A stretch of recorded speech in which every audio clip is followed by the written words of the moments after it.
বন্ধুরা, কোনো এক সময়ের কথা, একটি জঙ্গলে থাকতো তিনটি শিয়াল, মা এবং দুইটি ছানা। তারা জঙ্গলের মধ্যে বসবাস করত। শিয়াল তো সব সময়ের মতোই দ্রুত শিকারী।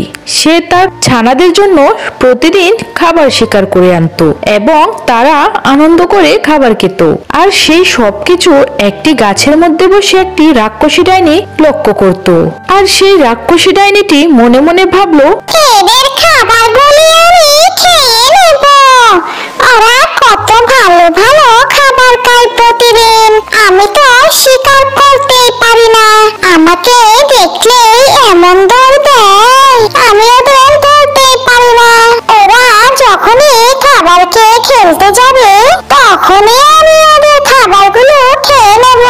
পরদিন শিয়াল একটি হরিণ ছানা শিকার করে আনে এবং সেই হরিণ ছানাকে রেখে শিয়ালটি বাচ্চাদের সঙ্গে কিছুক্ষণ খেলা করতে লাগলো। আর এই সুযোগে শাকচুন্নি গাছ থেকে নামলো এবং শিয়ালের শিকার করা খাবার সে নিজেই খেয়ে নিল। কিছুক্ষণ পর যখন শিয়াল সেখানে উপস্থিত হয়, এসে দেখে তাদের খাবার যেন কে খেয়ে ফেলেছে। তাই দেখে শিয়াল অনেক অবাক হয়ে যায়। পরদিন শিয়াল সিদ্ধান্ত নেয় সে শিকার করবে না, সে দেখবে তার খাবার কি করে খায়। শিয়াল একটি গাছের পেছনে লুকিয়ে রইল। তারপর ওই শাকচুন্নি বলতে লাগলো, মরে যাই মরে যাই, খিদের জ্বালায় আমার পেটটা কেমন মোচড় দিয়ে উঠছে। ওই হারামি শিয়ালটা আজ কেন শিকার করতে যাচ্ছে না? আমার তো খোঁজ নিতে হচ্ছে। যাই নিচে গিয়ে দেখি শিয়ালটা কি হলো আজকে। তারপর ওই রাক্ষসী ডাইনি নিচে যায় এবং নিচে গিয়ে দেখতে পেল শিয়ালটা সেখানে নেই এবং তার দুটি ছানা খেলা করছে। তখন ওই রাক্ষসী ওই শিয়ালের দুটি ছানাকেই খেয়ে ফেললো।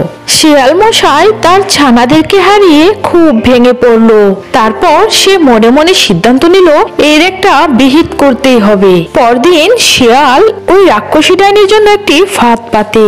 শিয়ালটি জঙ্গল থেকে একটি পাখি শিকার করে আনলো এবং তার ভিতর সে অনেকটুকু বিষ মিশিয়ে দেয়। ওই রাক্ষসী ডাইনি যখনই ওই পাখিটিকে খেতে যায় এবং খাওয়ার পর অনেক ছটফট করতে দেখা যায়। তারপর ওই ডাইনি সেখানে ছটফট করতে করতেই মারা যায়। বন্ধুরা, আমাদের এই গল্পটি যদি তোমাদের কাছে ভালো লেগে থাকে তাহলে অবশ্যই একটি লাইক দিয়ে কমেন্ট করে সাবস্ক্রাইব করে পাশেই থাকবে। ধন্যবাদ বন্ধুরা।